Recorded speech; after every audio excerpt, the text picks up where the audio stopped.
lo bisa nggak sih melalui pandemik sampai akhir tahun ini? Kalau boleh, sarannya seperti apa? Nah, ini kan masih ada sekitar sebulan lebih dikit gitu ya. Kira-kira apa yang bisa kita lakuin nih menjelang tahun 2021 menurut Maudia Yunda? Apa yang kita bisa lakuin untuk menjalani pandemi ini gitu ya? Uh, Mhm. it's kind of the same thing. It's the same thing around, making sure that you have your mental health. And I think relationships are really important during these times. Jadi kita harus maintain relationship sama orang-orang terdekat karena akan sangat mudah untuk kita sekarang merasa lonely atau merasa sendirian ya kan dengan kita nggak bisa ketemu orang langsung. So I think surrounding yourself with the right people and with people who give you energy and give you a lot of support itu menurut aku penting. Dan yang ketiga, hmm, apa ya? Menurut aku let go of pressure ya. Kadang-kadang buat kita, buat orang-orang yang hidupnya tuh sangat tertata dan berencana seperti itu, kadang-kadang di saat ada sesuatu seperti pandemi seperti ini yang di luar kontrol kita, itu memberikan frustrasi yang sangat besar gitu. Karena kayak you have no control over your life, right? And so being able to learn to also let go of that control, and just breathe and not stress about it is really important. Yes, kadang-kadang proses menerimanya itu yang susah, tapi bisa kok gitu. Kalau tadi menanya juga soalnya, apakah kita bisa melalui pandemi ini sampai akhir tahun? Bisa banget. Bisa. Trust me, bisa ya. Next, ada lagi nanya, apa yang biasa mau dilakukan saat lagi burn out atau jenuh sama berbagai aktivitas? Karena kamu aktivitasnya banyak banget, tadi juga ada yang nanya, gimana caranya ngatur waktu, manage waktu kamu, karena kamu sibuk belajar, iya, kuliah, iya, kemudian juga masih activity, gimana tuh? To be honest, I it's I don't know if I can answer that question karena pada saat burnout ya burnout aja sih dan Hmm, capek dan memang ya memang sulit. So I I'm always very conscious juga. Aku tentunya pengen ngasih tips, tapi I also want people to know bahwa I also experience the same thing. Itu. oke. Dan I also don't always, I don't always, I'm not always kayak semuanya berjalan lancar seperti itu kan penting juga untuk teman-teman tahu.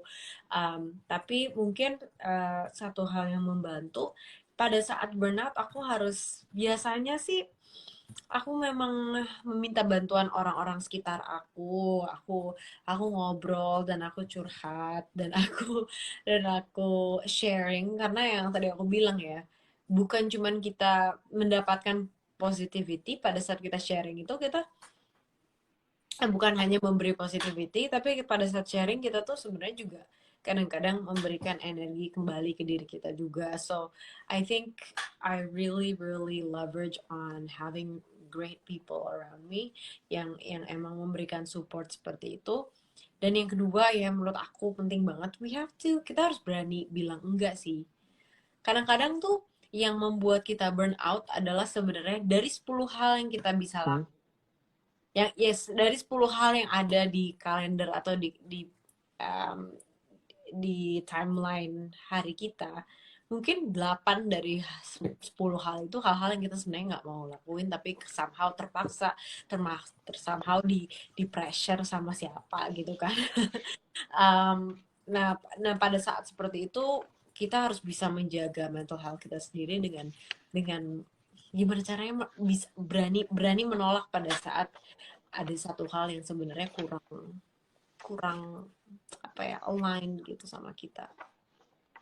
Setuju banget. Stop being a yes person. Karena kebanyakan di antara kita tuh kayak apa-apa diiyain aja dulu gitu ya.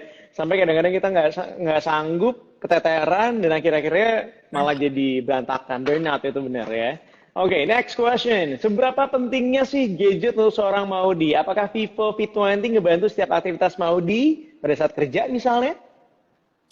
Tentunya, so apa ya, smartphone, my Vivo V20 goes everywhere with me karena tentunya kayak yang tadi aku bilang, mau itu urusan bikin konten, mau itu urusan kerjaan, mau itu urusan meeting, mau itu urusan telepon sama keluarga, mau itu urusan nulis kayak notes, atau mau itu urusan kayak bikin payment atau apapun. Um, Honestly, it goes with me everywhere. And apa ya, menurut aku penting aja sih kayak bahwa semuanya tuh sangat-sangat dimudahkan seperti itu. And aku bisa melakukan hampir A sampai Z dengan smartphone, and it makes me feel supported juga gitu. Dan itu gimana ya, sangat sangat ngerasa terbantu aja sih dengan banyaknya schedule seperti itu. Because it's a smartphone. So it should be kita tuh semakin smart lagi dengan bantuan si smartphone ini. Dan kalau misalnya kita bisa memanfaatkan dengan baik, sebenarnya bisa ngebantu banyak hal banget. Segala aspek dalam kehidupan kita bisa dibantu melalui handphone gitu ya. Tapi kalau aku sendiri sebenarnya I really enjoy the color of this karena buat aku tuh warna tuh sangat penting sekali. Ya, Bikin mood juga jadi seneng ya kan? benar-benar. I think that kadang-kadang mungkin orang anggap itu kayak detail yang kecil, tapi Hmm. sometimes things like that itu mempengaruhi mood kita kan. Kita kan megang smartphone tuh all the time dan sangat-sangat menjadi bagian dari hidup kita juga gitu. So kita lihat kayak handphone, dan kalau kalau warnanya tuh sangat positif, apa ya, kayak sangat memberikan positivity dan sangat top of color yang bikin happy banget gitu kan, juga juga sangat menyenangkan gitu. Pantesan selfie kamu bagus-bagus ya. Ternyata emang soalnya bagus banget kalau dipakai selfie. Wah, anyway, satu pertanyaan terakhir. Gimana caranya kita untuk terus bisa berpikir positif karena ada seseorang yang melakukan hal negatif sama kita? Nah, ini juga sering terjadi di kota-kota besar nih. Gimana caranya tetap positif kalau ada orang yang negatif ya? Kayak toxic people gitu. Hmm, yang pertama kita harus berani menjauh sih gitu, karena Mhm. um, we don't have to be the strong person bahwa kayak walaupun orang ini negatif kita harus tetap positif. No, I mean that's gonna be very hard for us to always have to defend ourselves in that way. Mendingan cut off the person aja sih kalau kalau misalnya mereka setoxic itu dan nggak supportive. Jadi kita harus tahulah kapan kita harus membuat batasan-batasan even sama orang yang kadang-kadang orang-orang kayak gitu claim that they are doing it because they love us, but they don't know that Oke. they're hurting us. So kita kita harus berani gitu cut off atau mengurangi interaksi karena memang toxic dan kurang sehat gitu kan. Itu satu. Terus yang kedua, yang selalu aku bahas adalah kita harus ingat sih bahwa orang lain itu tetap orang lain. Maksudnya at the end of the day, uh, mereka itu berbicara dari perspektif mereka sendiri. Bahwa kalaupun mereka punya opini itu bukan fakta dan itu bukan kebenaran. Dan tetap at the end of the day yang paling kenal sama diri kamu sendiri itu adalah kamu. Dan yang paling tahu apa yang akan membuat kamu bahagia itu diri kamu sendiri. Jadi um, kalau kita mengingat hal itu, pastinya kita jadi nggak semudah itu terpengaruh oleh omongan negatif orang lain gitu. Karena kita juga kuat terhadap opini-opini dan pendirian-pendirian kita juga. Tahu nggak? Oke, sorry banget, tapi ini kayak salah fokus. Tapi aku dari tadi malah ngeliatin muka kamu dan aku tuh kayak I just wondering, kamu tuh cantik banget ya, Maud ya. Aku mau wakili semua nih, orang-orang dari tadi ngomong kamu cantik banget. Aku mau wakili mereka semuanya ya. Jadi, Oh, makasih Mas Aryo. jadi kayak nggak konsen tau nggak? Oke, tapi anyway, luar biasa banget. Karena pada akhirnya, ya kita semua bisa berbagi semangat hari ini, saling membangun positive vibes juga untuk kebaikan bersama juga tentunya. Nah, ini tuh kayaknya dari tadi udah ngobrol sepanjang ini, dari udah masuk di akhir acara, karena takutnya udah keburu di stop sama Instagramnya gitu ya. Karena kita udah hampir sejam ngobrol-ngobrol bareng dan bermanfaat banget. Aku pengen minta satu lagi sebenarnya buat Maudi untuk bikin closing statement dari semua pembahasan kita hari ini tentang positive mind and new habits. Silakan Maudi. Oke. Teman-teman semua, terima kasih ya yang sudah bergabung di Instagram Live hari ini.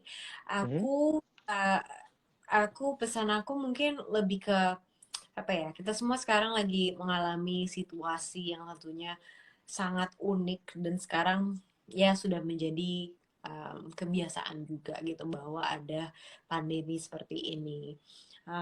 Karena kita masih nggak tahu juga ini sampai kapan dan kita harus membuat banyak perubahan, ada banyak tantangan-tantangan baru. Semoga kita bisa terus menjaga kekuatan mental kita.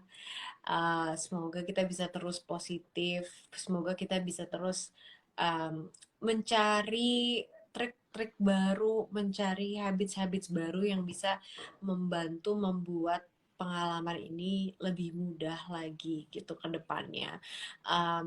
Dan don't forget to look for the small things in life that can cheer you up and make you really happy. Yeah, as simple as the color of the Vivo V20 SE, ya. A very beautiful aquamarine, yeah. Yes, keren banget, bener banget nih kalau. Jadi Vivo V20 SE Aqua Marine Green ini emang punya perspektif tentang bring good vibes, yang mana kita juga harus semangat untuk berbagi hal-hal yang positif, menciptakan energi positif, dan itu saling support juga satu sama lain untuk mencapai harapan-harapan kita di yang kemarin mungkin tertunda gitu ya, baik kemarin, sekarang atau juga seterusnya. Well, anyway, satu kata deh mau